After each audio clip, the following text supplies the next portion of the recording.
sempre tudo foram flores no Revisão. Sempre que aconteceu alguma coisa grande na minha vida, antes de acontecer, sempre pareceu que ela estava muito distante. Tanto que assim, eu morava em uma república, os meus colegas de república pagaram a minha parte de aluguel por alguns meses, assim, porque eu não tinha dinheiro mesmo. E por que eu escolhi estudar? Porque eu não tinha outra perspectiva. Até o último semestre da faculdade eu não sabia sequer o que um procurador fazia. Foi um momento de muita dúvida, assim, porque parecia que nada estava dando certo. Quando a gente não sabe para onde a gente quer ir, a gente fica onde a gente está.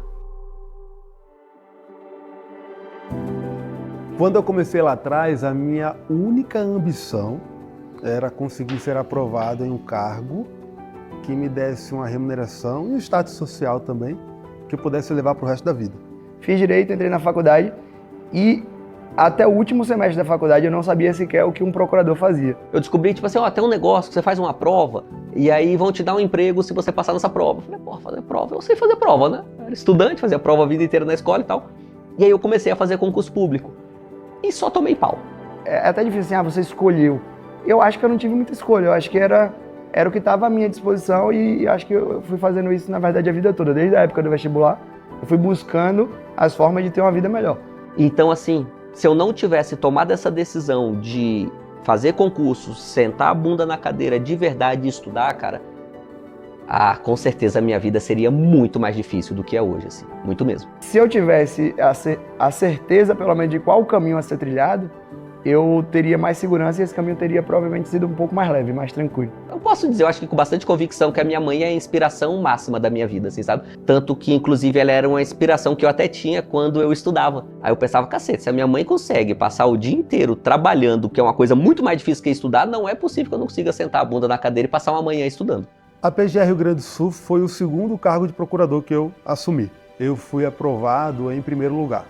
Lá no Rio Grande do Sul, o início da carreira ocorria necessariamente no interior do estado. E o meu pai foi para minha posse lá.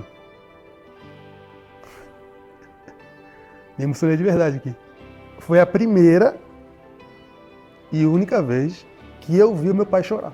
Essa realização de poder fazer aquilo que é preciso pelas pessoas que você ama, cara, isso é provavelmente a coisa pela qual eu sou mais grato nesse cargo que eu ocupo. E hoje eu estou vivendo esse sonho redirecionado que de repente a vida dá e leva pra gente talvez o caminho e o lugar onde a gente talvez tenha ter estado desde o começo. Dá uma grande satisfação, dá uma grande felicidade quando você consegue ajudar alguém. Eu não me arrependo de nada. Se tivesse que fazer hoje novamente, eu faria tudo do mesmo jeito que eu fiz. E olha que ao longo do caminho eu tive que fazer alguns sacrifícios, sabe? E aí quando a gente começou a profissionalizar a revisão, a gente passou a profissionalizar desse jeito, para que seja um espaço em que o cara saiba como é que ele entra e como é que ele sai, e que nesse tempo ele não fique sozinho. Então, tendo material bom e já tendo ele pronto, isso já facilita a sua organização para o restante do estudo. Mas tem um outro diferencial também, que é a nossa forma de comunicação com os alunos, sabe? A gente tem uma proximidade muito grande com os alunos. Bom, revisão para mim hoje é família, assim. Léo, Renério, Chico, a gente pode dizer que é família o tempo todo. Fiquei muito alegre da vida ter me feito encontrar esses três. E aí, quando a gente lançou o curso extensivo, foi aí que o Revisão se tornou um curso preparatório de verdade, vamos dizer assim. E a partir de então, a gente foi só evoluindo.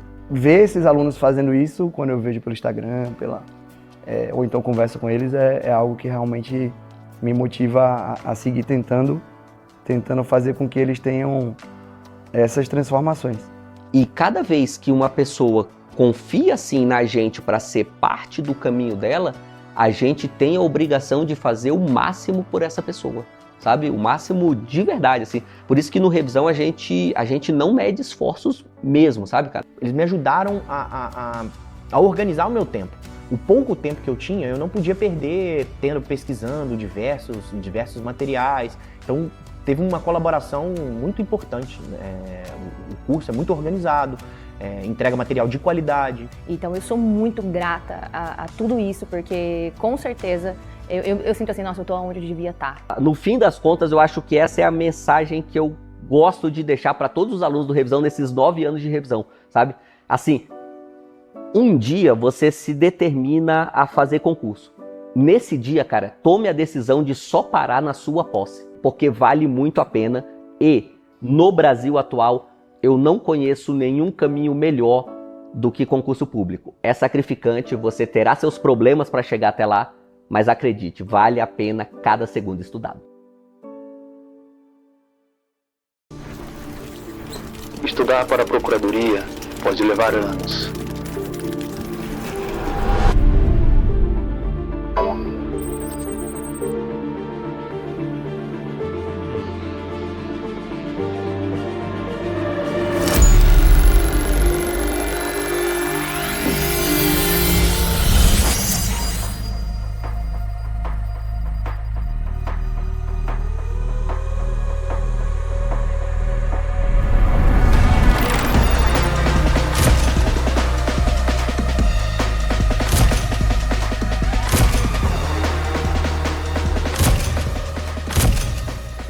No Revisão, você aprende como se fosse um upload de conhecimento.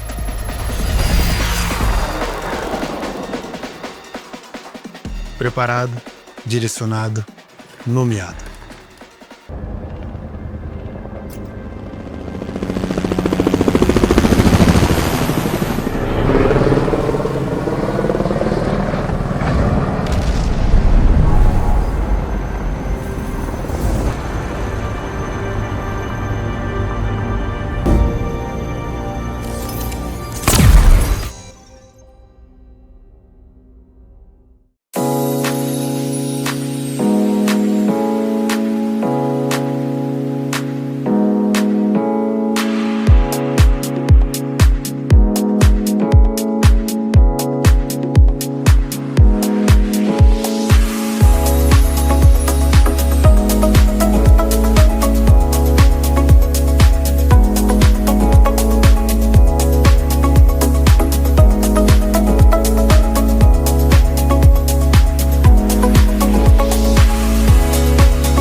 Olá, amigos do Revisão, meu nome é Rafaela Sena, eu sou a mais nova procuradora do estado do Rio Grande do Sul e estou muito feliz com esse momento. A posse foi incrível, foi maior do que eu esperava e melhor do que eu esperava. Foi um momento maravilhoso, eu acredito, na vida de todo mundo aqui que tomou posse junto comigo. E o Revisão PGE, ele foi importantíssimo na minha aprovação, principalmente porque eu fiz o curso de prova oral com eles, com o Léo, o Renério e o Chico, e eles são maravilhosos. Eu indico o curso para todo mundo, inclusive errei ao comprar só o curso do Revisão para aprovação na prova oral. Eu deveria ter comprado o curso do Revisão, que eles têm um passaporte, porque o valor compensa demais. Eu indico demais vocês a comprarem, porque te acompanha durante toda a sua trajetória, até a aprovação final no concurso, na primeira fase, na segunda fase, na fase oral. Então, assim, você vai ter um acompanhamento personalizado, com pessoas que são sensíveis às suas particularidades, que eu acho que é o que mais diferencia o Revisão. A questão humana, deles observarem o que realmente você precisa. Então, se você está em dúvida em qual curso escolher, pode escolher o Revisão PGE sem medo de ser feliz, viu?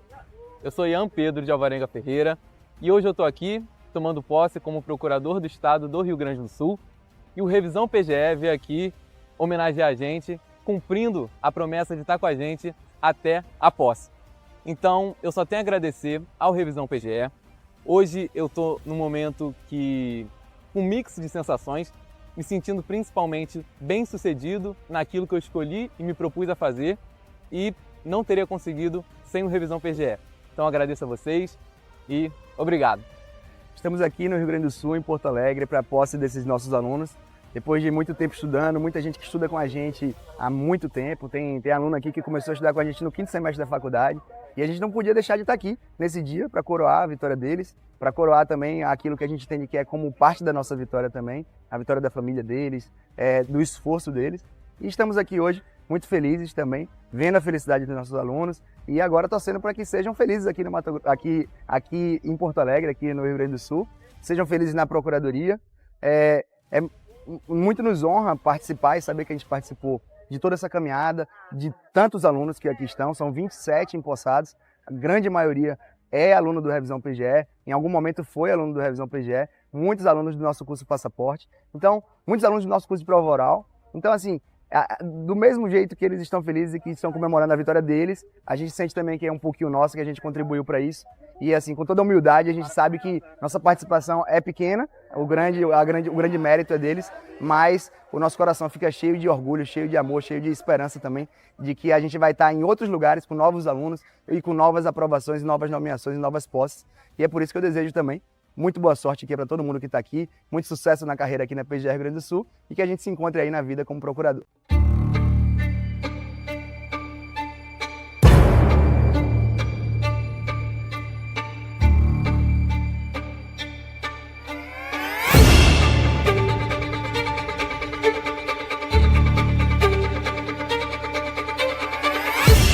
A gente está aqui na Sala São Paulo para a posse dos novos procuradores do Estado de São Paulo. São dezenas de alunos nossos, dezenas do Passaporte, do Extensivo e dezenas de outros cursos, todos tomando posse aqui hoje em São Paulo.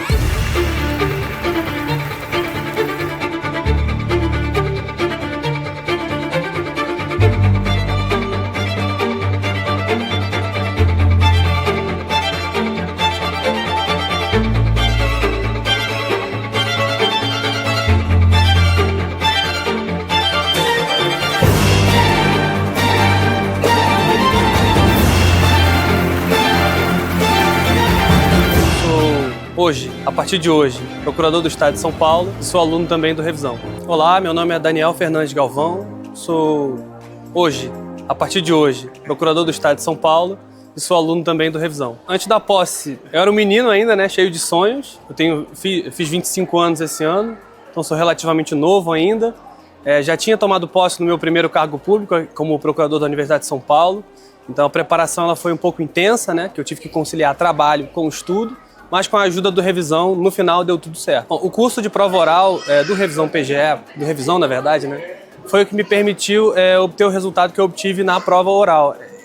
A dinâmica de organização do curso de prova oral, dividido em 3 dias, sendo o último simulado, foi fundamental para que eu tivesse alguns raciocínios jurídicos, algumas argumentações jurídicas-chave que eu usei na prova oral e com isso eu obtive algumas notas máximas nas bancas e a nota máxima na prova oral, né? A maior nota da prova oral, na verdade. Eu pensei que posse, que cargo público assim de ponta era só coisa de gênio, né? Na verdade, não. Qualquer um, desde que se dedique o suficiente, pode tomar a posse. Eu acho que assim, o único traço em comum de todos os aprovados, de todos os procuradores do Estado, dos municípios, enfim, todos aqueles que tomaram posse, é a persistência. Assim, todos os que não desistiram estão hoje empossados, e eu sou um deles. Cara, tô à flor da pele, assim, a cerimônia foi linda, eu tô muito orgulhoso de mim, assim, sabe, de fazer parte dessa instituição tão bonita. Eu sou a Meiriel, eu acabei de tomar posse na Procuradoria-Geral do Estado de São Paulo, e é um dos dias mais felizes, e é o resultado de muito esforço, aliado a um cuidado do Revisão. Eu tive outros cursos, a minha bagagem é extensa, mas o cuidado da revisão com material assertivo e a mentoria que tem um aspecto psicológico e direcionador dos seus esforços fez a diferença na minha aprovação. Eu sou muito grata ao pessoal do Revisão. Muito obrigada. Meu nome é Nicolaus Torrens, eu me formei em Direito no fim de 2019. Depois de formado, eu atuei alguns anos em escritórios de advocacia, então trabalhava como advogado, mas desenvolvi o sonho de ser procurador. Após isso, eu também atuei como residente jurídico na Procuradoria do município de São Paulo, que foi uma experiência que foi meu primeiro contato com a advocacia pública. Após a prova da PGM São Paulo, eu fechei o curso Passaporte com revisão. Revisão, assim, foi minha base desde o começo dos estudos mais direcionados para a procuradoria, porque o curso disponibiliza tudo que você vai precisar, desde legislação comentada, destacada, o material escrito, e mesmo antes de fechar o revisão, eu já estudava com os livros do Francisco e do Renério. Na verdade, meu primeiro contato com o revisão foi antes mesmo de fechar o curso, foi com o livro deles, que então, por exemplo, o direito administrativo, eu só li o livro do Renério. Estou me sentindo muito bem, eu ainda não caiu a ficha, mas é uma realização muito grande, assim, muita felicidade. Eu acho que a maior mentira, como concurseiro acredita, é que não vai dar certo, né, que é impossível, mas assim, se dedicando, estudando com afinco, é possível, né, e nós somos capazes.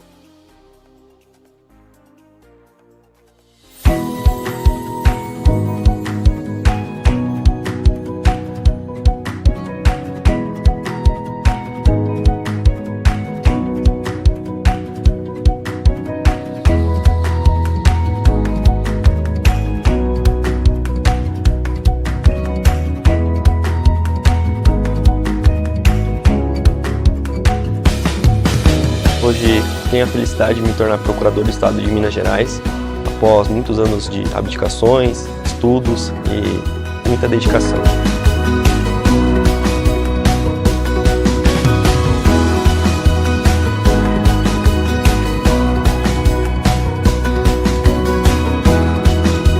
É um momento muito gratificante de ver que todo o esforço dos meus familiares e amigos se concretizou, e o que eu tenho a dizer a todos vocês é que realmente se esforcem, estudem, e quando as coisas realmente acontecem, se concretizam, o sentimento é de muito agradecimento e de uma realização que não tem nem como descrever.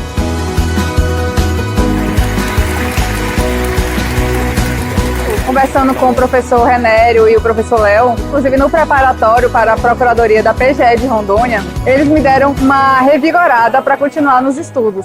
E hoje eu tomo posse como procuradora do Estado de Minas.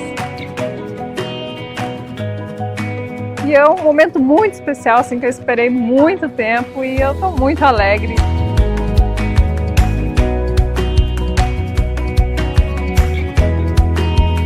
Agradecer ao Revisão PGE, ao Renério, ao Chico e ao Léo por terem participado efetivamente de todo esse processo, principalmente a prova oral.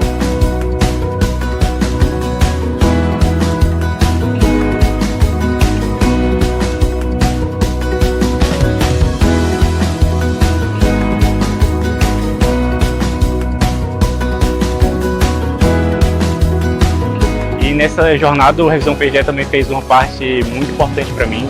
Fiz o curso de prova oral aqui na cidade de Minas Gerais. Foi incrível, tive uma nota muito boa na prova, muito além do que eu esperava, e com certeza eu agradeço muito ao Renério, ao Chico e ao Léo por todo esse resultado. Hoje é um dia muito feliz e agradeço demais todo o apoio da minha família e também da Revisão PGE por esse dia. Hoje, eles estão tomando posse em uma das melhores carreiras do Brasil. Eu não vejo a hora de estar na sua posse.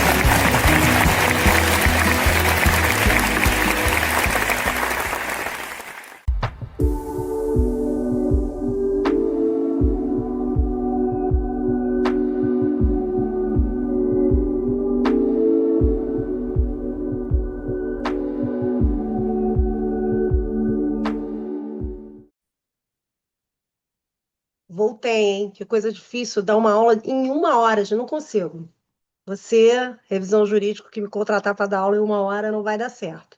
Vamos lá, vamos falar de fixação de proventos, depois da emenda constitucional 103, porque eu quero que você entenda de forma técnica, coisa que o judiciário costuma confundir ali, a aplicação do tema 163, como isso aparece, inclusive, em pareceres da Procuradoria do Estado. Vamos lá, o que aconteceu? O que teve de novo com a emenda constitucional 103 em relação à fixação de proventos? Eu falei no bloco anterior, você lembra, sobre a aposentadoria especial e sobre como os estados poderiam ou não aderir às alterações feitas pela Emenda Constitucional 103. E eu também falei que algumas regras da Emenda Constitucional 103 são imediatamente aplicáveis aos regimes previdenciários dos entes federativos. Uma delas, dentre tantas, é a nova redação do artigo 39, parágrafo 9º da Constituição, que versa sobre sobre a vedação de incorporação de determinadas rubricas nos proventos da aposentadoria. Vamos lá comigo. Olha que belezinha aí a redação do parágrafo 9º. É vedada a incorporação de vantagens de caráter temporário ou vinculadas ao exercício de função de confiança ou de cargo em comissão à remuneração do cargo efetivo. Então, veja você que isso foi uma alteração bastante significativa aí para a fixação de proventos. Porque como é que funcionava antes? E aqui, olha a linha do tempo, galera, a linha do tempo. Quando a gente pensa naquelas aposentadorias que foram concedidas sob o guarda-chuva da integralidade, ou seja, é uma aposentadoria concedida com base na última remuneração, as verbas permanentes dessa última remuneração. Para eu conseguir levar uma outra verba para os meus proventos de aposentadoria, qual era a regra? Qual era a regra? Uma verba até que não fosse permanente. Tem que incidir contribuição previdenciária sobre essa gratificação, sobre essa função de confiança, esse cargo em comissão. Então, funcionava da seguinte forma: eu estava ali ocupando o cargo em comissão. Ocupei o cargo em comissão por 10 anos, descontei contribuição previdenciária sobre aquela rubrica, saí do cargo em comissão. Eu podia incorporar esse cargo em comissão se houvesse previsão na legislação do ente federativo, e geralmente havia essa previsão. Isso era uma vantagem bastante comum entre os estatutários, tanto que até, né, o pessoal brinca que tinha rodízio de ocupação de cargo em comissão para você conseguir incorporar essa parcela. E essa lógica, né? Eu vou incorporar essa parcela porque eu descontei contribuição previdenciária sobre essa parcela. O que eu estou falando aqui para você? Isso parece com o quê? Isso parece com a tese firmada no termo 63. Não incide contribuição previdenciária sobre verba não incorporável aos proventos de aposentadoria do servidor público, tais como terço de férias, serviços extraordinários, adicional noturno e adicional de insalubridade. Então, a noção de incorporação está muito ligada à fixação de proventos à época da aplicação do critério de integralidade. Você consegue me acompanhar? E você concorda comigo? Mais ou menos, professor, ainda não entendi. Vai entender. Porque para quem se aposenta pela média aritmética das contribuições, a gente não está falando na incorporação de uma parcela. Não. A gente está fazendo uma grande conta ali matemática para chegar ao valor dos proventos. A incorporação, o que eu quero dizer para você, é que a incorporação é uma expressão que está umbilicalmente ligada ao regime previdenciário ao qual a regra de cálculo dos seus proventos ao qual você está vinculado, que vai ser aplicada para você. Então, ali, vamos voltar ali para o parágrafo 9. É vedada a incorporação de vantagens de caráter temporário ou vinculadas ao exercício de função de confiança ou de cargo em comissão à remuneração do cargo efetivo. Se essa incorporação ela é vedada, não pode incidir contribuição previdenciária sobre essa parcela. Em princípio, não pode incidir contribuição previdenciária sobre essa parcela. Vamos caminhar. A Emenda Constitucional 103 trouxe ali sempre uma regrinha para proteger, né, a segurança jurídica, direito adquirido e lolaiá, né? Ou seja, quem foi feliz, quem riu, quem incorporou, quem não incorporou, não incorpora mais. Foi meu caso. Não consegui incorporar. E aqui, a nota técnica do Ministério da Economia dizia que e efetivamente o parágrafo 9º tem aplicabilidade plena e imediata, independentemente de lei regulamentadora. Porque surgiu aí essa tese, né, de que precisaria uma lei regulamentar a aplicação do parágrafo 9º para vedar essa incorporação.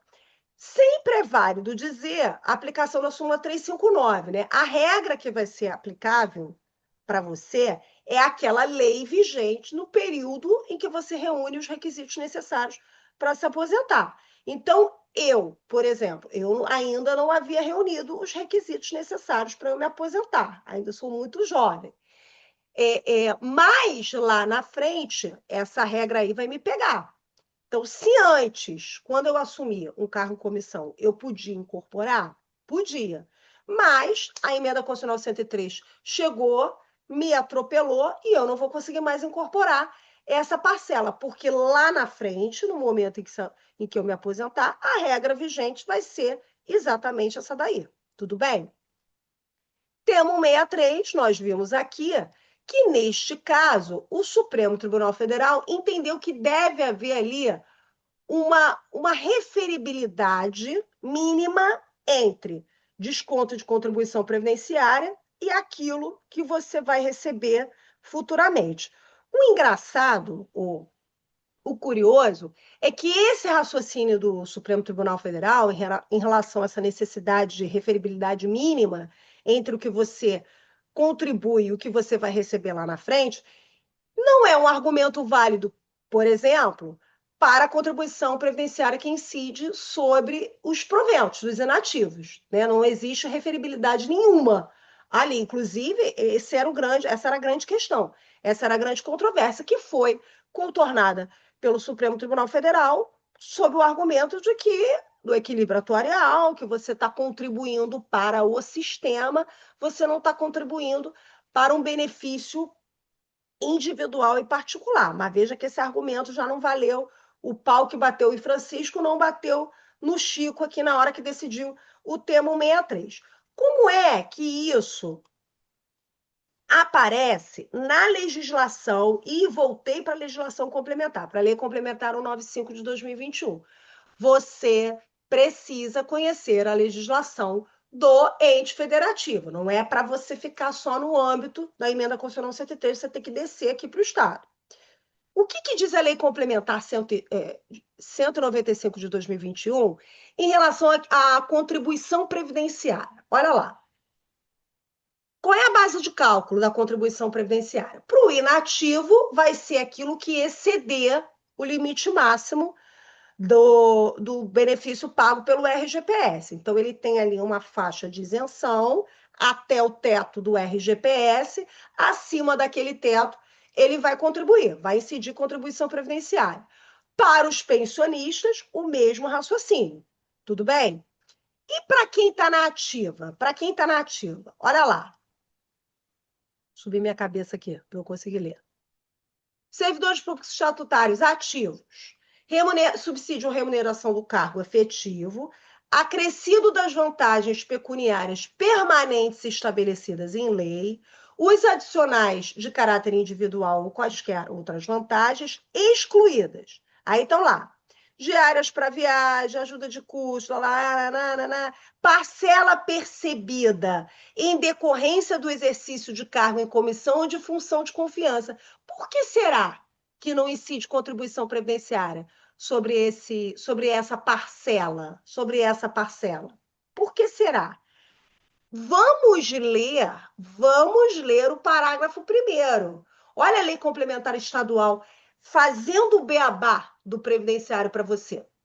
Acabei de falar para você que o tema 163, quando fala em incorporação, está se referindo a quem? Ou pelo menos assim deveria ser. Aquele sujeito que vai se aposentar pelo critério da integralidade, porque ele não vai conseguir mais levar essa parcela do cargo em comissão ou função de confiança para os proventos de aposentadoria dele. 39, parágrafo 9º, é vedada a incorporação. Se eu não posso incorporar essa parcela, não pode incidir contribuição previdenciária sobre essa parcela. Correto? Correto. Mas e se eu, Giovana, me aposentar pelo critério da média? É o que está ali no parágrafo 1º. Olha que bonitinho. O servidor público estatutário poderá optar pela inclusão na base de cálculo da contribuição de parcelas remuneratórias percebidas em decorrência de local de trabalho, locomoção, do exercício de cargo em comissão ou de função de confiança, para efeito exclusivo no cálculo dos proventos de aposentadoria pela média aritmética de que trata o artigo 7º. Ora, por que o servidor vai escolher incidir a contribuição previdenciária? Isso é matemática, já não é mais direito. Mas é uma matemática simples que eu e você, operadores do direito, somos capazes de destrinchar. Ora, ele vai fazer incidir a contribuição previdenciária para que essa média aritmética seja maior. Se eu estou contribuindo mais, se eu aumento a minha base de cálculo, a minha média lá na frente, que servirá de parâmetro para os meus proventos, será maior, para os proventos serem maiores. Simples assim. Agora, se isso para quem se aposenta pela média. Ah, mas eu me aposento pelo critério da integralidade. Posso pedir para descontar a contribuição previdenciária? Não, você não vai conseguir levar isso para sua aposentadoria pela vedação do parágrafo 9º do artigo 39. E destaco ali a linha J, verbas não incorporáveis aos proventos de aposentadoria e as indenizatórias. O que é isso? Termo 63, né? Se eu não incorporo, eu não posso fazer incidir contribuição previdenciária. O parágrafo 2º é aquela regrinha do regime de previdência complementar, que a gente também vai ver aqui nesse bloco.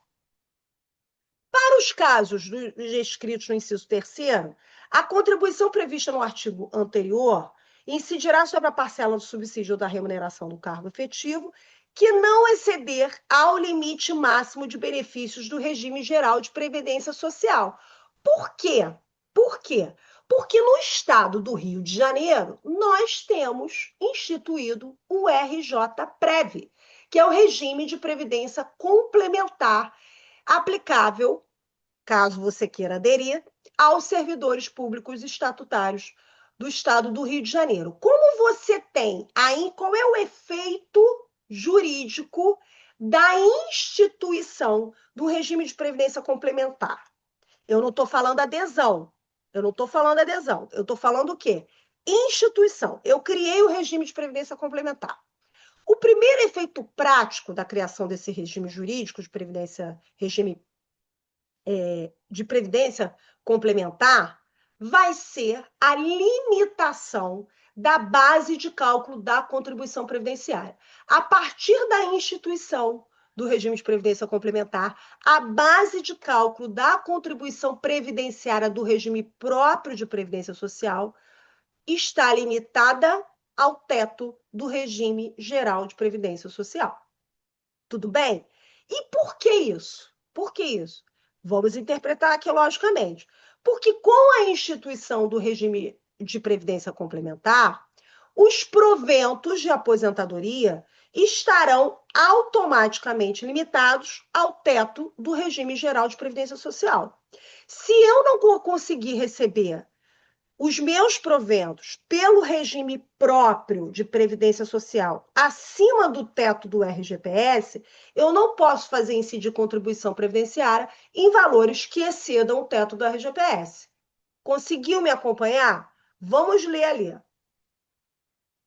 Então, o parágrafo 2º, a base de cálculo vai ser o quê? Até o teto do RGPS. A linha A, que tenham ingressado no serviço público a partir da data do início do funcionamento da RJPrev, independentemente de adesão ao regime de previdência complementar ali instituído. Acabei de falar para você. O efeito prático da instituição do regime de previdência complementar é já limitar o valor dos proventos. Não só o valor dos proventos que serão recebidos no regime próprio de previdência social, mas, por decorrência lógica, limitar a base de cálculo da contribuição previdenciária. para aqueles que ingressaram no serviço público após a instituição do regime de previdência complementar. Se você já estava no regime, no serviço público, antes da instituição do regime de previdência complementar, duas hipóteses podem acontecer. Primeira delas, você não quer aderir ao regime de previdência complementar, tá? Se você não quer aderir ao regime de previdência complementar, das duas, uma. Ou você vai se aposentar pelo critério da média, ou você vai se aposentar pelo critério da integralidade. Não se aplica a você o quê? O teto do RGPS. Então, você vai contribuir sobre a totalidade da sua remuneração, excluídas ali, obviamente, aqueles itens do inciso 3º, aquilo que você não pode incorporar. Tudo bem? Agora, se você ingressou antes da instituição da RJPrev, mas pensou bem, falou assim, não, eu quero aderir ao regime de previdência complementar. Ali você está na linha B, que tenham ingressado no serviço público em data anterior ao início do funcionamento da RJPrev e tenham optado por aderir ao regime de previdência complementar. Sim, porque se você optou por aderir ao regime de previdência complementar, você está dizendo para o gestor, eu vou aderir, os meus proventos serão limitados, os meus proventos do regime próprio estarão limitados ao teto do regime geral, então a minha base de cálculo ela tem que estar limitada ao teto do regime geral de previdência social. Compreendeu isso? Professora, é o pipipi popopó complicadíssimo. Não é. É só você organizar bonitinho em cada caixinha que você consegue compreender isso. Olha aqui o parecer da PGE sobre esse tema. Mantém-se isso no entendimento consignado no parecer XYZ, no sentido de que é juridicamente inválida a incidência cogente de contribuição previdenciária sobre verbas decorrentes do exercício de cargos comissionados por servidores públicos detentores de cargos de provimento efetivo. Então, e aqui ele faz essa diferenciação. Os mencionados dispositivos legais, que dispositivos legais são esses? Que mandavam incidir contribuição previdenciária sobre esse cargo em comissão, não se aplicam às aposentadorias voluntárias integrais concedidas na forma do artigo 6º da Emenda Constitucional 41, são as regras de transição, né, que preservam o critério da integralidade. Por quê? Por quê? A gente acabou de ver.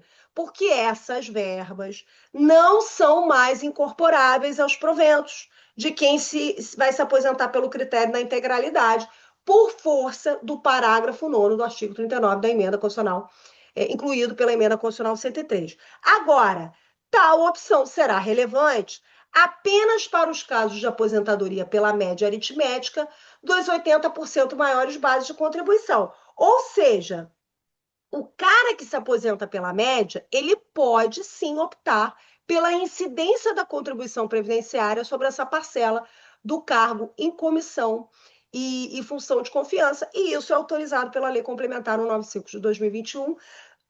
Para quê? Para aumentar a base de cálculo dos proventos dele, que serão fixados pela média das contribuições. Olha lá. A opção pela incidência da contribuição previdenciária nesses casos não é irrevogável, podendo o servidor a qualquer tempo alterá-la conforme lhe parecer mais vantajoso.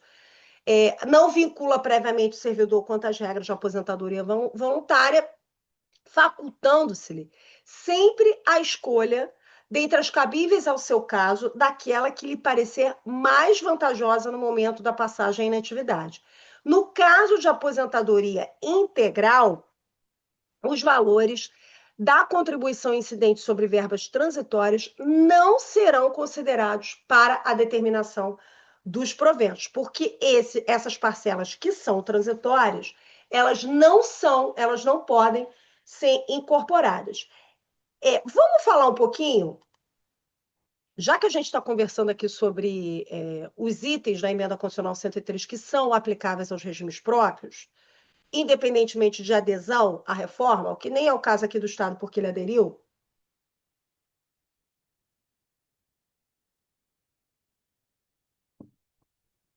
Outra regra que eu também acredito que vai cair na sua prova é a regra do artigo 24 da Emenda Constitucional 103, que versa sobre acumulação de pensões e de proventos de pensão com aposentadoria. Essa é uma regra que tem também aplicação imediata, teve, quando veio a Emenda Constitucional 103, a todos os regimes próprios de previdência social.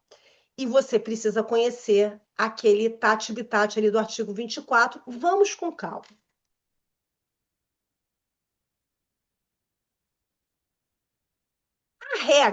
A regra está lá no caput do artigo 24. Qual é a regra? Você não pode acumular mais de uma pensão por morte. Que pensão por morte é essa? Que foi deixada por cônjuge ou companheiro. Tudo bem? Se elas estiverem no âmbito do mesmo regime de previdência social. A regra é essa. Vedação de acumulação de pensão por morte, cônjuge ou companheiro, no mesmo regime de previdência social. Ressalvado o quê? Pensões decorrentes do exercício de cargos acumuláveis. Mas essa ressalva, para falar a verdade, ela nem seria necessária, né? Mas é bom, né? Que no Brasil, como até o passado é incerto, é bom a gente falar o óbvio. Se os cargos são acumuláveis, eu posso acumular os proventos daquele cargo, assim como eu posso acumular as pensões por morte decorrentes daquele cargo. Então, a parte final não é problemática, a gente tem que se agarrar na primeira parte. O parágrafo 1º é que é a complicação. Será admitida nos termos do parágrafo 2º a acumulação de... Aqui são as hipóteses em que o beneficiário ele pode acumular pensões. Mas essa acumulação de pensão, ela não vai se dar de forma livre e aleatória. Essa acumulação de pensões, agora, tem um fator adicional, que é o redutor de benefício.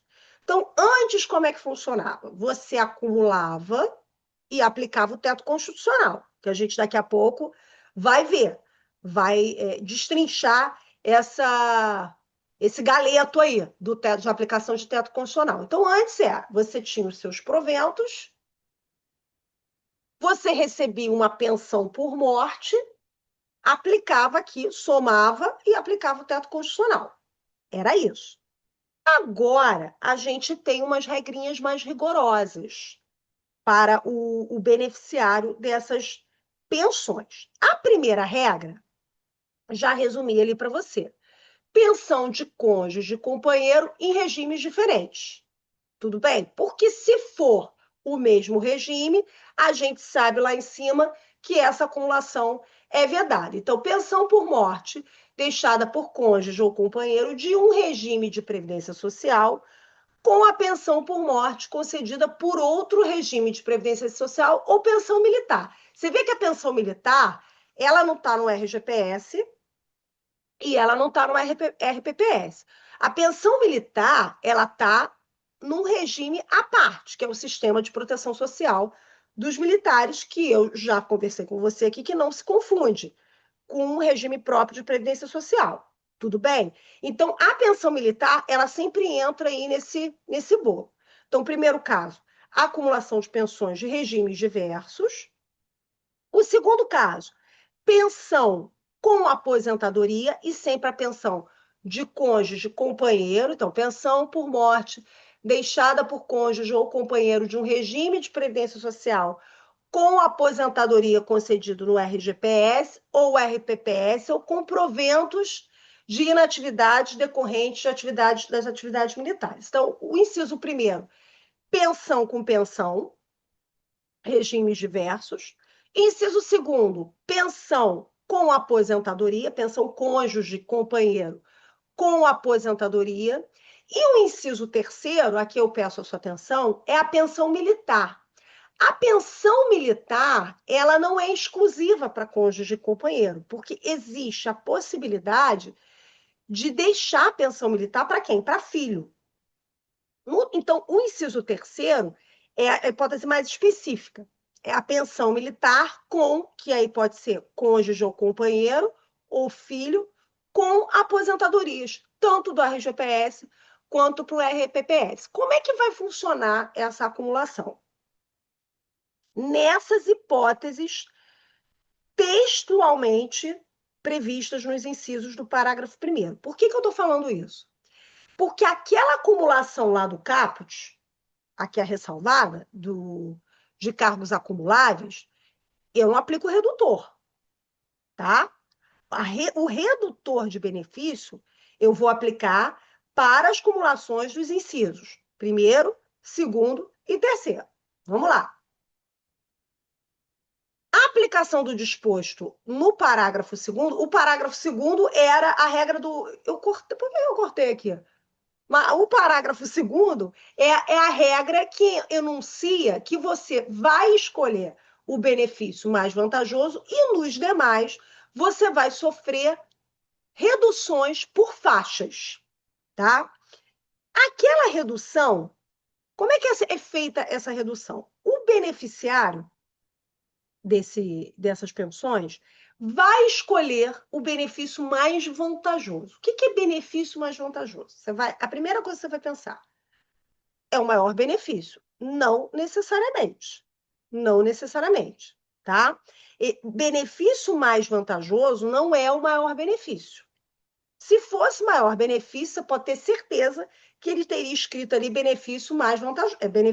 O maior benefício. Não é. É o benefício mais vantajoso. E sobre todos os demais, você começa a aplicar os redutores por faixa que estão previstos no parágrafo 2º.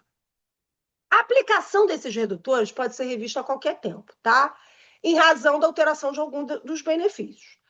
E essas restrições, elas não são aplicáveis se o direito aos benefícios houver sido adquirido antes da data de entrada em vigor dessa emenda constitucional. Direito adquirido. Se você já recebia todos os benefícios antes da emenda constitucional 103, não aplica o redutor do parágrafo 2º. Olha o que diz a portaria, essa portaria 1467 de 2022, você também precisa conhecer, que ela é uma bíblia para o regime próprio de previdência social. Olha o que diz essa portaria. Essas restrições, elas vão se aplicar, foi o que eu acabei de dizer, o artigo 24, aplicação imediata, mesmo para quem não fez reforma da Previdência. Ainda que os entes não tenham efetuado reforma na legislação do RPPS de seus servidores e continue a aplicar as normas anteriores. Esse caso aqui é o caso de quem? Do município do Rio de Janeiro. A gente não fez reforma, mas a gente tem que aplicar o artigo 24, tá? Item 2.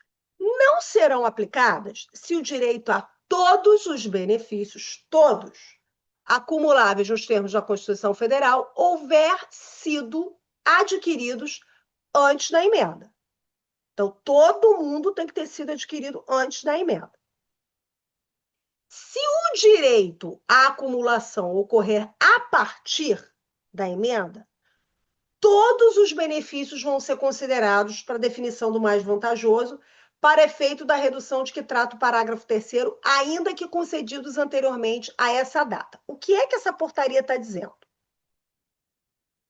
Se você tem o direito a acumular esses benefícios e se você adquiriu esse direito antes da emenda constitucional 103, não vai aplicar redutor.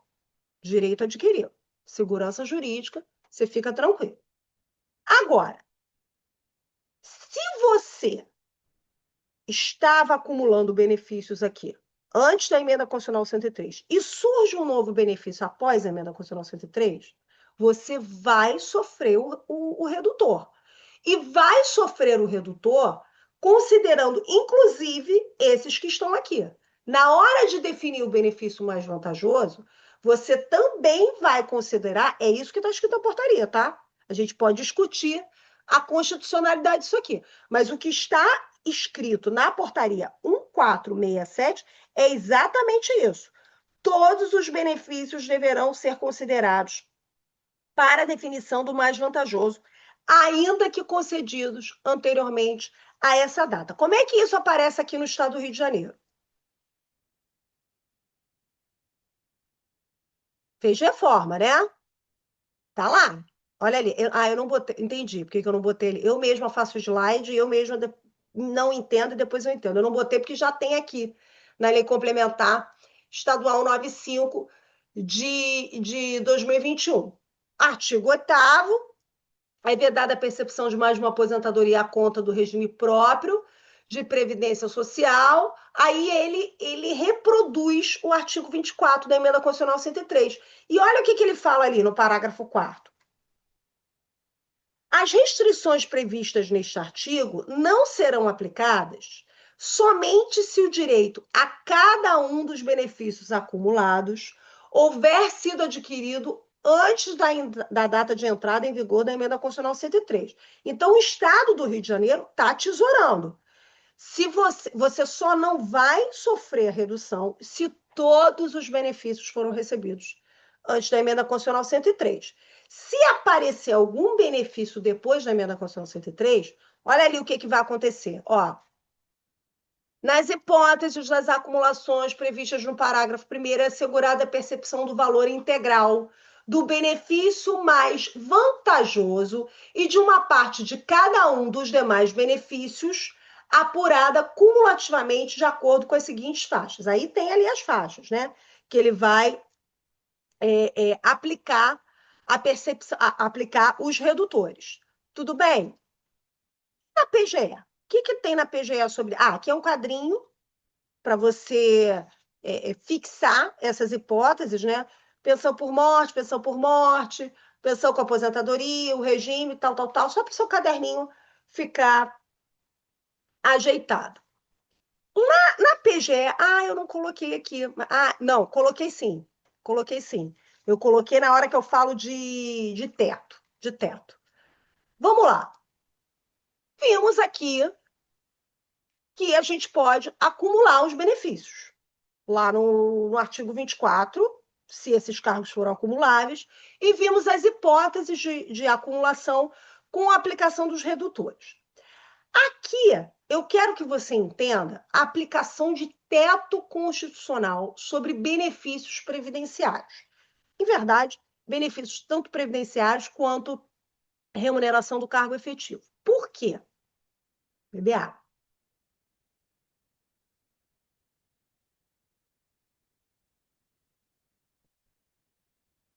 Porque isso é um tema muito recorrente na PGE. Toda hora cai, e eu sei que você se embola com essa bagaça aqui. Mas você não vai se embolar mais. Esquece a tese. Vamos entender a formulação da tese. Você não vai decorar. Você decorar, você vai entender. Quando você entender, você vai saber quando aplica um, quando aplica outro. Vamos lá. O tema 384 e o tema 377, eles têm rigorosamente a mesma tese, tá? E o tema 359, ele versa sobre a hipótese específica de acumulação de remuneração com pensão por morte. Tudo bem? Ou proventos com pensão por morte. O que diferencia o tema 359 dos temas 384 e do 377? Por que nos temas 384 e 377 o STF decidiu que você vai aplicar o teto separadamente, isoladamente, e no tema 359 o STF decidiu que eu vou aplicar o teto sobre a soma? Porque a estrutura, o raciocínio do tema 384 e 377 é de que o sujeito ele está recebendo uma verba que decorre do labor dele, do trabalho dele. Olha ali. Nos casos autorizados constitucionalmente de acumulação de cargos, empregos e funções, a incidência do teto pressupõe consideração de cada um dos vínculos formalizados, afastada a observância do teto quanto ao somatório dos ganhos do agente público. Porque se fosse o contrário, eu estaria criando uma situação injusta para esse servidor. Porque esse servidor, quando ele percebe aqui a remuneração do cargo, ou os proventos de 2 cargos, ele trabalhou nos 2 cargos. Se eu não aplicar esse teto individualmente, eu estou prejudicando esse cara, porque eu estou dizendo para ele o seguinte: você trabalhou, mas você não vai receber integralmente a contraprestação do labor que foi desempenhado por você. Então, considerando essa lógica, o Supremo Tribunal Federal falou assim: eu não posso fazer isso. O cara trabalhou, ele tem que receber a integralidade do que ele trabalhou. É por isso que, nessa hipótese, o Supremo Tribunal Federal ele considera separadamente o teto constitucional. Aplica o teto constitucional aqui e aplica o teto constitucional aqui. Somou, ultrapassou o teto? Não importa. A gente vai considerar isoladamente esse teto constitucional. Diferentemente da situação que a gente vê no tema 359. No tema 359, qual é o fator alienígena ali? Ali você recebe uma remuneração, a remuneração pelo cargo que você desempenha ou desempenhou, né? Remuneração da ativa ou os proventos correspondentes a esse cargo, e vem uma pensão por morte. Olha lá. Acumulação de proventos e pensão. Ocorrida a morte do instituidor da pensão em momento posterior ao da emenda constitucional 19 de 98, aqui é pensão por morte. A pensão por morte, o pagamento da pensão por morte, decorre do desempenho de algum trabalho? Não. A pensão por morte, ela decorre do fato de que você era casado com alguém, do trabalho de ser casado com alguém, ou de viver em união estável. Correto? Então, aqui, a aplicação do teto sobre essa soma tem um viés diferente. Que viés diferente é esse?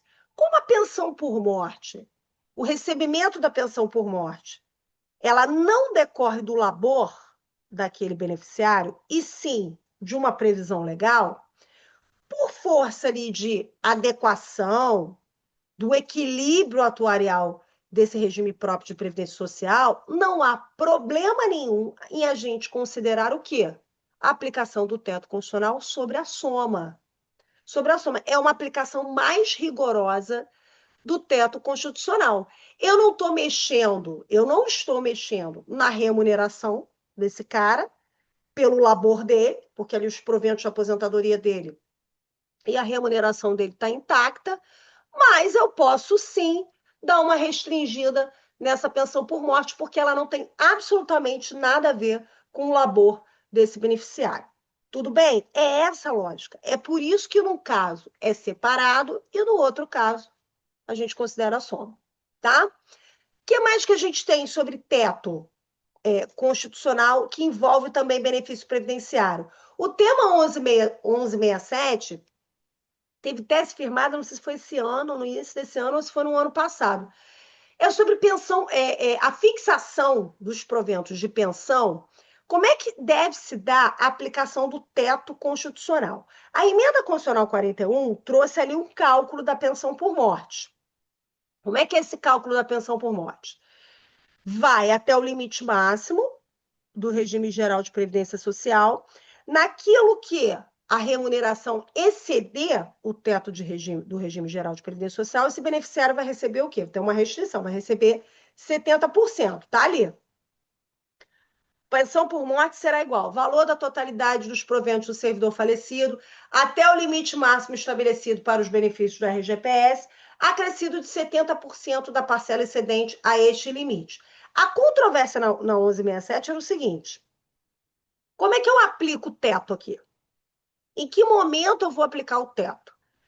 Eu aplico o teto constitucional antes de fixar o valor da pensão por morte ou depois de fixar o valor da pensão por morte?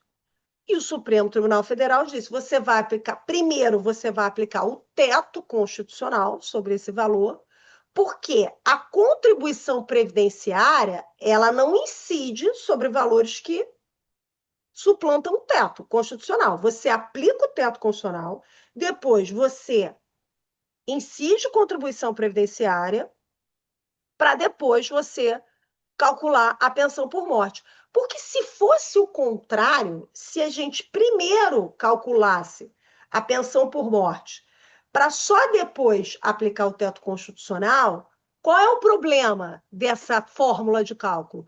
Quando eu aplico, quando eu calculo a pensão por morte sobre um valor que não incide o teto constitucional ainda, eu estou levando em consideração para a fixação dessa pensão de morte o quê? Parcelas sobre as quais não incidiu contribuição previdenciária.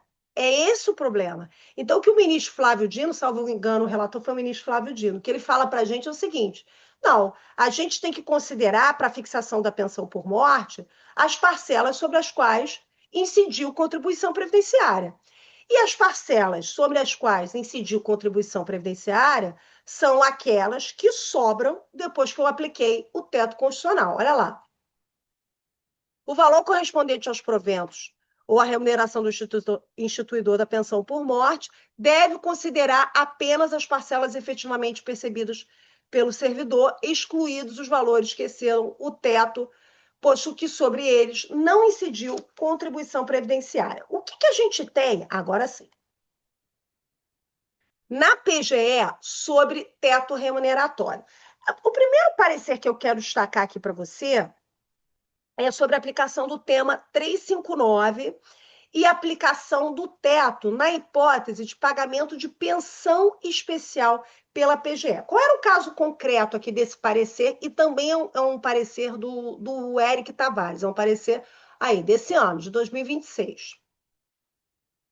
E aqui são duas perguntas a serem respondidas. Um determinado servidor, ele recebia proventos de aposentadoria, de regime próprio de previdência social, ele ocupava um cargo em comissão e ele recebia uma pensão especial da Procuradoria do Estado do Rio de Janeiro.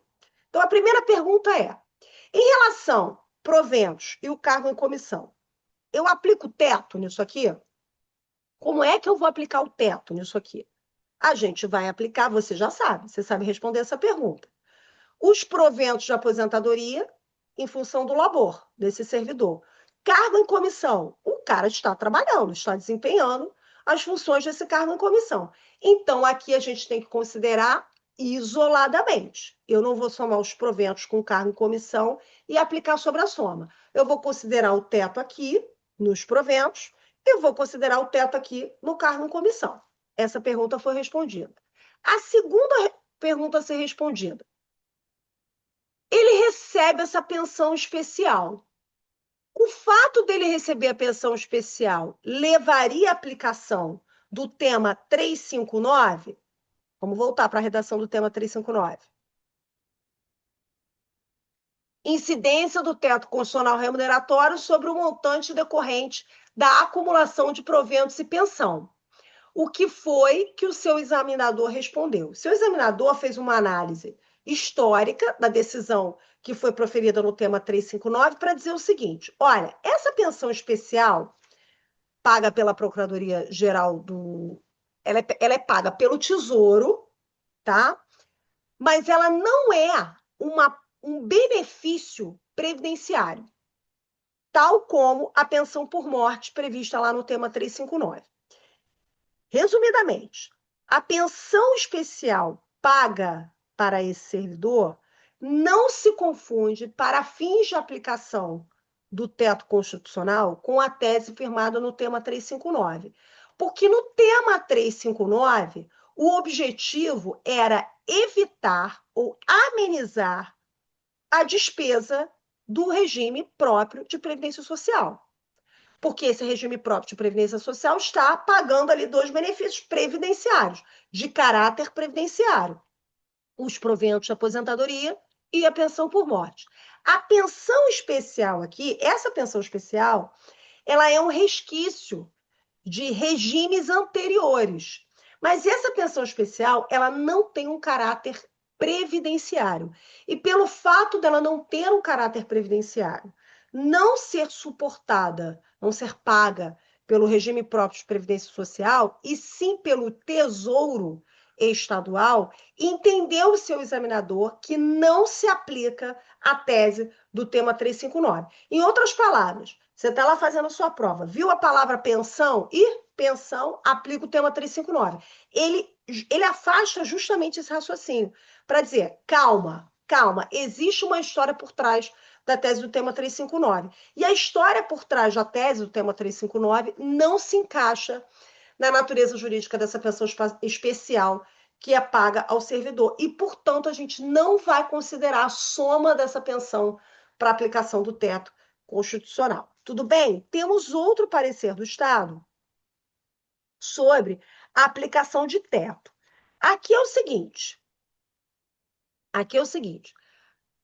que é interessante também. Essa cidadã, ela acumula benefício previdenciário de 2 entes distintos, tá? Ela recebe um benefício previdenciário do Estado do Rio de Janeiro e recebe uma pensão por morte. Ela recebe proventos do Estado do Rio de Janeiro e recebe uma pensão por morte do Distrito Federal. Como é que a gente faz para aplicar o tema 359? Aqui é a hipótese de aplicação do tema 359, correto? Sem a menor sombra de dúvidas. Ela está recebendo proventos com pensão por morte.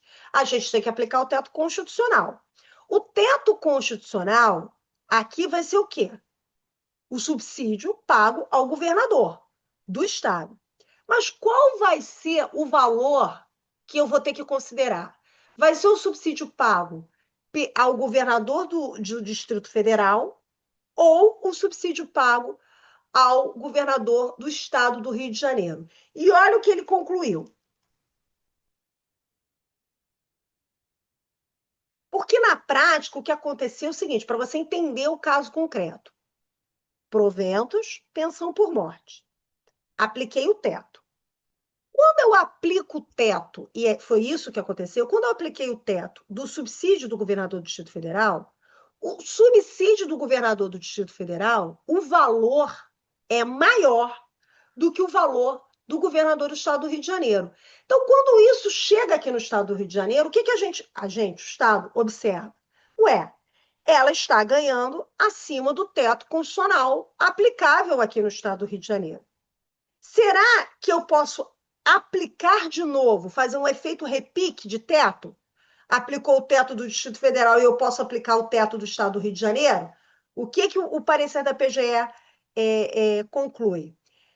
O tema 359 deve incidir sobre o somatório global dos benefícios percebidos, não sendo juridicamente admissível sua aplicação isolada e sucessiva por cada ente federativo. Nos casos de acumulação de benefícios pagos por entes distintos, e isso pode acontecer, a referência será o teto remuneratório de maior valor e possui natureza una, razão pela qual não se admite a imposição de uma segunda restrição remuneratória por ente diverso, quando já houver incidência de abate-teto sobre o conjunto das verbas. Por que eu estou trazendo todos esses pareceres para você? Para você entender direito previdenciário na prática. Porque se eu ficar falando isso aqui filosoficamente, não vai entrar na sua cachola. Entendeu esse caso aqui? Vamos para outro caso concreto, e aqui já envolvendo a aplicação do redutor do artigo 24 e do teto do tema 359. Porque, afinal de contas, você aplica os redutores, correto? Sobre os benefícios, mas não esquece que você tem lá o teto do tema 359. Aqui é o seguinte, quem é que incide primeiro? Eu aplico primeiro o teto constitucional para depois aplicar os redutores do artigo 24, ou eu aplico os redutores do artigo 24, somei tudo e depois eu aplico o teto constitucional. O que a PGE, em parecer do seu queridíssimo examinador, falou? São 4 etapas que a gente deve seguir aqui quando a gente estiver diante dessa situação. A primeira etapa, a apuração do valor de cada benefício. Na apuração do valor de cada benefício, a gente tem que considerar o quê? O teto. O teto. Então, eu tenho 3 benefícios. Um deles está acima do teto. eu tenho que aplicar o teto nesse benefício, isoladamente. Primeiro, eu olho os benefícios de forma isolada, aplicando o teto. Segunda fase, incidência do redutor da emenda 103 na hipótese de acumulação de benefícios posterior à sua edição. Ou seja, 100% do benefício mais favorável e fração do outro benefício. Então, eu vou aplicar o teto constitucional no benefício isoladamente. Depois, eu vou aplicar os redutores previstos no artigo 24 da emenda constitucional 103. Eu vou escolher o benefício mais vantajoso e a redução sobre os demais benefícios. Terceiro, somatório dos dois benefícios assim apurados, porque aqui no caso concreto eram 2 benefícios. Por fim, incidência do teto constitucional sobre o somatório quando um dos benefícios for a pensão por morte. Isso é muito importante, porque o tema 359, qual é o caso concreto? Proventos com pensão por morte. E lembra que lá no artigo 24, a gente tem a hipótese do quê? A acumulação de aposentadoria. A acumulação de aposentadoria não entra no tema 359. O que entra no tema 359 é quando entra o quê? Pensão por morte. Então, olha lá. Na apuração do valor de cada benefício, sempre se deverá considerar o teto constitucional das remunerações. Claro, isso é óbvio, né? Mas aí ele deixou óbvio escrito ali. Não é possível que o redutor previsto no artigo 24 incida sobre um benefício originalmente superior ao teto. Tudo bem? Então, aqui são 4 fases. 4 fases. Primeira fase, você vai olhar os benefícios e vai aplicar o teto constitucional sobre os benefícios. Segunda fase, você aplica o redutor do artigo 24. Terceira fase, você vai somar esses benefícios. Quarta fase, se um dos benefícios que eu estou somando aqui for pensão por morte, você aplica o teto constitucional. Lá do tema 359. Se esse benefício não for pensão por morte, o tema 359 não é aplicável. Beleza? Vamos conversar aqui sobre o regime de previdência complementar, que eu até já dei uma pincelada quando a gente falou sobre a emenda constitucional 90, a lei complementar estadual 195 de 2021, na parte da contribuição previdenciária. Perceba você que o regime de previdência complementar aqui no Rio de Janeiro, ele não é novo, ele é até antigo.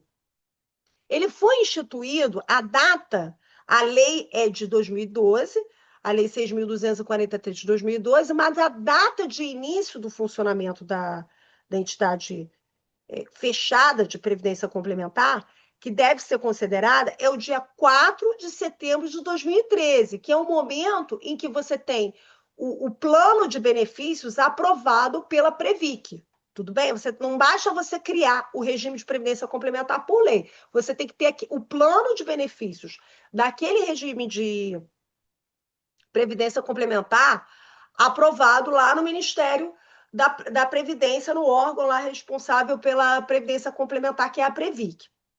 Tá? E aí eu já destaco para você o seguinte.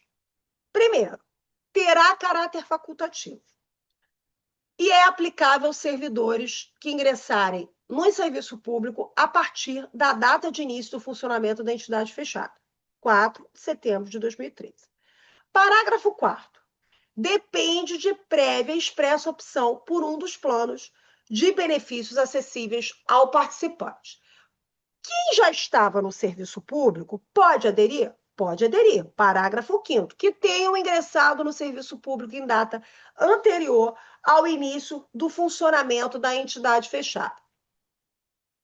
O exercício dessa opção é irrevogável e retratável, então pensa bem antes de você optar, você que já estava no serviço público. E olha essa parte final.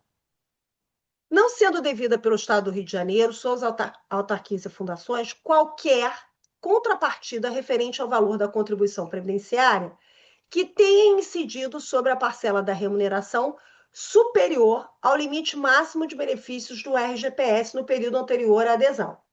O que é isso aqui? Você sabe. Você sabe, quando a gente conversou sobre contribuição previdenciária. Eu já estava no serviço público. Eu estou no regime, por exemplo, da integralidade. Vai incidir contribuição previdenciária sobre a minha remuneração, excetuadas aquelas verbas que a gente já viu. Eu decidi aderir ao regime de previdência complementar. A partir desse momento que eu aderir ao regime de previdência complementar, a contribuição previdenciária só vai incidir até o teto da RGPS. Porque se eu aderir ao regime de previdência complementar, eu estou aceitando a ideia de que os meus proventos, que serão pagos pelo regime próprio de previdência social, eles estarão limitados ao teto da RGPS. Ok. Agora, o que acontece com as minhas contribuições previdenciárias que eu recolhi sobre a totalidade da minha remuneração, excetuadas aquelas verbas que não pode incidir? Eu posso pedir de volta esses valores? A lei está dizendo aqui, não pode. Não haverá qualquer contrapartida referente ao valor da contribuição previdenciária que você descontou lá atrás, quando você ainda não tinha feito a opção pelo regime de previdência complementar. O parágrafo 8º prevê a possibilidade de que outros municípios aqui do estado do Rio de Janeiro, municípios menores, né, que tem ali, não é o caso, por exemplo, do município do Rio de Janeiro, que criou seu próprio regime de previdência complementar, mas o município do Rio de Janeiro é um município robusto. Mas se a gente pensar em municípios menores, é mais fácil eles aderirem a esse regime de previdência complementar já criado pelo Estado, através de um convênio de adesão, do que criar o seu próprio regime de previdência complementar. Isso foi objeto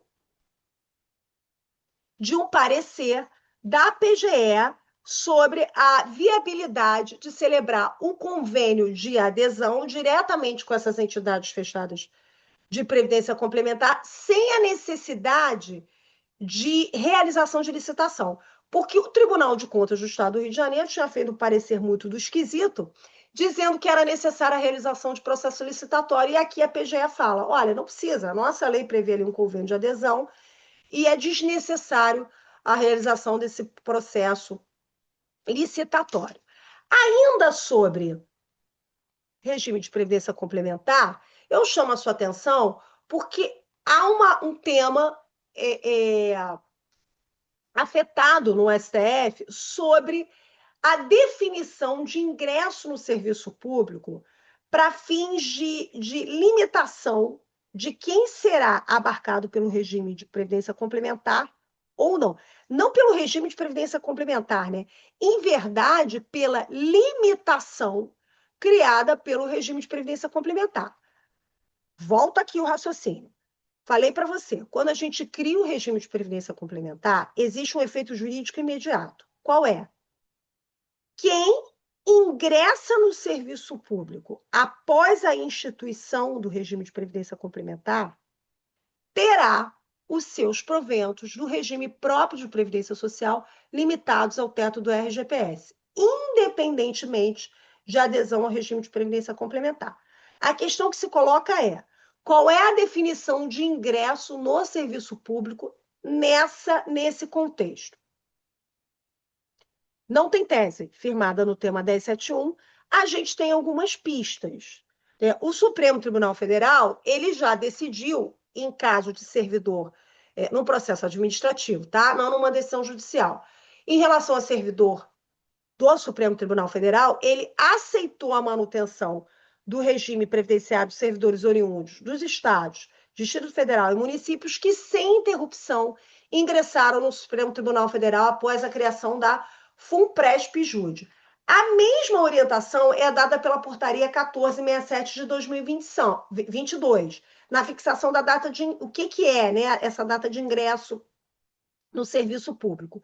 Sem interrupção, sucessivos cargos efetivos na administração pública direta, autárquica e fundacional, cuidado com isso aí, né? Eu era empregado público de uma estatal. Não é serviço público, não é ingresso no serviço público para fins do 40, parágrafo 16. Será considerada a data da investidura mais remota dentre as ininterruptas. Então, por exemplo, eu sou procuradora do município do Rio de Janeiro. Eu sou procuradora do município do Rio de Janeiro e ingressei em 2002. Se eu resolvo fazer a prova da PGE, isso quer dizer que esse regime de previdência complementar vai se aplicar a mim? Não, o meu ingresso só vai se aplicar se eu optar, né? A limitação do teto da RGPS não vai se aplicar a mim, porque o meu ingresso no serviço público foi em fevereiro de 2002. Então, é aquela data que eu tenho que levar em consideração e não quando eu ingressar como procuradora do Estado do Rio de Janeiro. O que tem no serviço, na PGE, sobre essa questão de previdência complementar?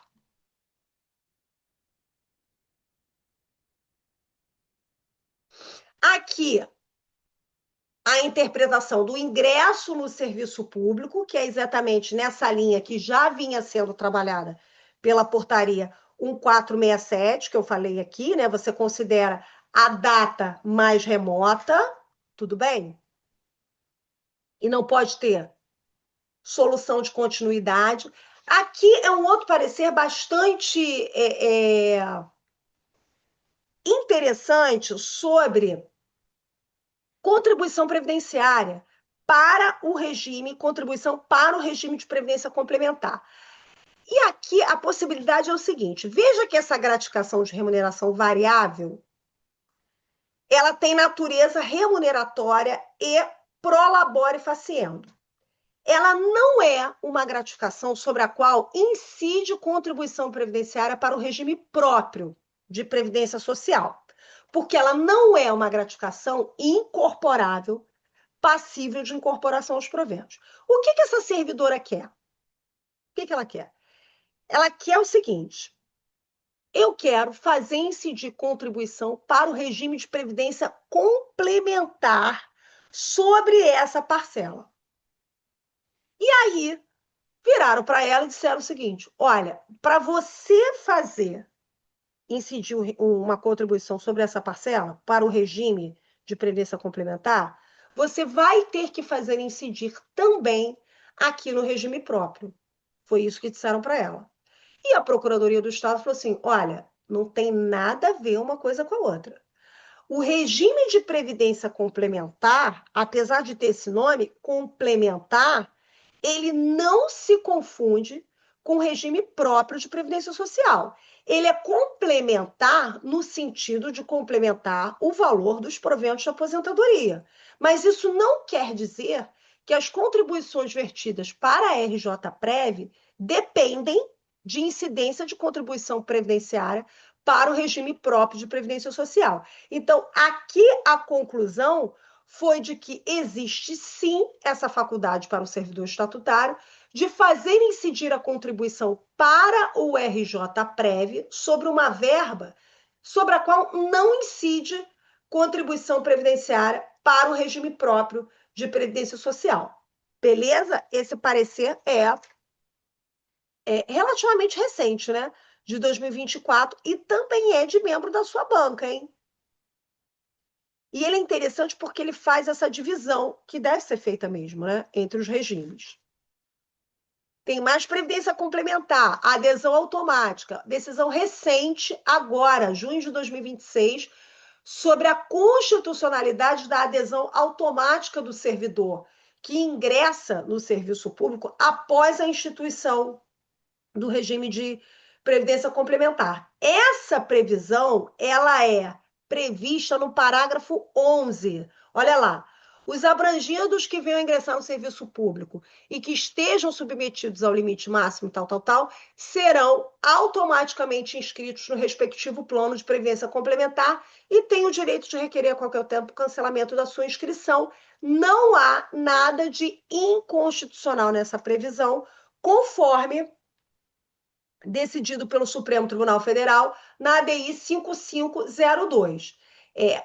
Aquela opção prevista na Constituição, ela não significa uma inconstitucionalidade dessa adesão automática. O que é preciso fazer é o quê? Você deixar viável a opção, o direito de saída, opt-out, ali segundo a decisão do Supremo Tribunal Federal. Beleza? Abono de permanência.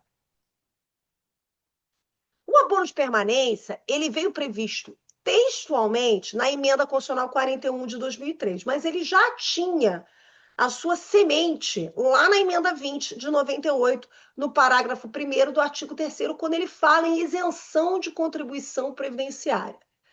Só não estava o nome ali, mas isso era o abono de permanência, que veio com esse nome, como eu disse, no parágrafo 19, como um direito subjetivo desse servidor público que completa os requisitos para se aposentar, mas permanece em atividade. A Emenda Constitucional 103 trouxe significativa alteração nesse instituto para dizer que ele não é um direito subjetivo, que ele não é mais um direito subjetivo desse servidor. O abono ele precisa vir previsto em lei do respectivo ente federativo, que poderá fazer jus a esse abono, equivalente no máximo ao valor da sua contribuição previdenciária. Então, se antes o valor do abono era o valor da contribuição previdenciária descontado, agora o valor desse abono ele não precisa ser necessariamente o valor da contribuição previdenciária. Aliás, ele não precisa nem ser previsto pela legislação, graças a Deus, a lei do Estado do Rio de Janeiro previu lá no artigo 19. Fará jus a um abono permanência equivalente ao valor da sua contribuição previdenciária até completar as exigências para a aposentadoria compulsória. Existe uma controvérsia muito forte a respeito da natureza jurídica desse abono de permanência. Se ele teria uma natureza indenizatória, para indenizar a permanência desse servidor público estatutário que escolhe permanecer, mesmo completados os requisitos para a aposentadoria, então ele é pago ali para permanecer. Ou se ele tem uma natureza remuneratória. E sobre isso, o STJ já se pronunciou nos temas 424 e 1233 para dizer o quê? Que essa verba ela tem uma natureza remuneratória. E ela tem uma natureza remuneratória que vai fazer incidir um imposto de renda e vai reverberar sobre o quê? Base de cálculos de 13º e adicional de férias. O tema 888 fala sobre o abono de permanência para quem reúne os requisitos para aposentadoria especial, tá?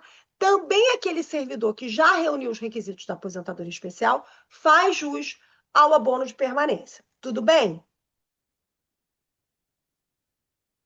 Parecer da PGE. O abono de permanência possui natureza jurídica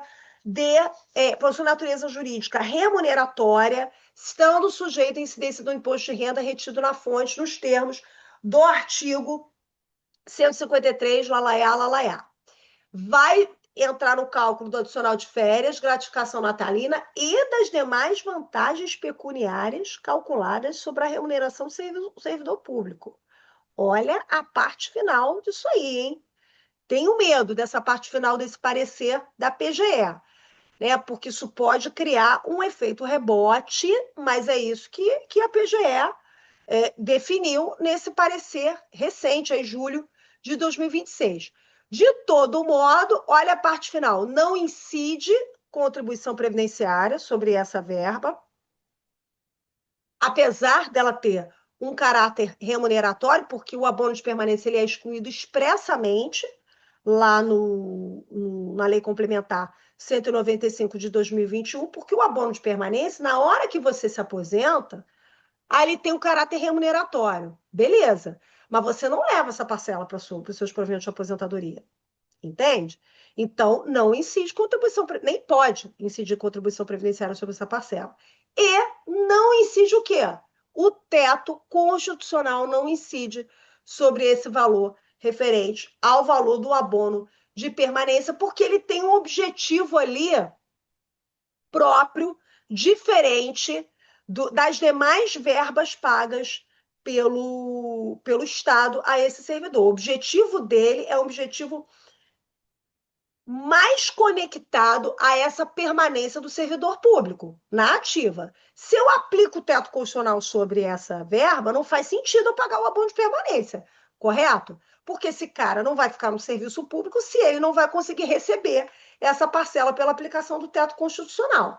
Aqui é uma interpretação o quê? A unidade, o princípio da unidade da Constituição. Senão não vai fazer sentido você pagar o abono de permanência para o servidor. Mais abono de permanência. Aqui para a gente ver. O abono de permanência ele é uma vantagem exclusiva do servidor público efetivo. Então, aqui a PGE afasta o pagamento do abono de permanência para o servidor estabilizado na forma do artigo 19 do ATCT. Por quê? Porque ele não é ocupante de cargo efetivo. Beleza? Aqui na aposentadoria especial do professor, quero destacar para você, em verdade, a inconstitucionalidade, de novo, de quem? Da Emenda Constitucional 90, de 2021. Destaco você aqui a previsão, a expressa previsão de paridade, de novo, né? De paridade nesse piso do magistério, pela Lei 11.738 de 2008. Então, isso se conecta com tudo que a gente falou sobre direito à paridade lá no bloco anterior. O conceito de piso do magistério, que veio pela DI 4167, mas isso é o que menos importa aqui para a gente. O que importa é conhecer a aposentadoria especial do professor, que foi bastante modificada pelo STF a partir do momento em que decidiu ali o tema 965. Então, se antes essa função de magistério estava muito ligada à sala de aula, giz na mão, o Supremo Tribunal Federal ampliou esse tempo exclusivo em função de magistério para entender que isso também abarca atividade de direção, coordenação e assessoramento pedagógico, desde que essas atividades sejam feitas em estabelecimentos de educação infantil, ensino fundamental e médio. Quero destacar para você a tese firmada no tema 1462, que foi recente, agora, 2026, para dizer que o redutor de 5 anos ele se aplica tanto à aposentadoria voluntária quanto à aposentadoria proporcional por invalidez. Esse redutor precisa ser utilizado também nessas hipóteses de aposentadoria por invalidez. Aqui a DI 3772, em que o STF amplia a noção ali de função de magistério.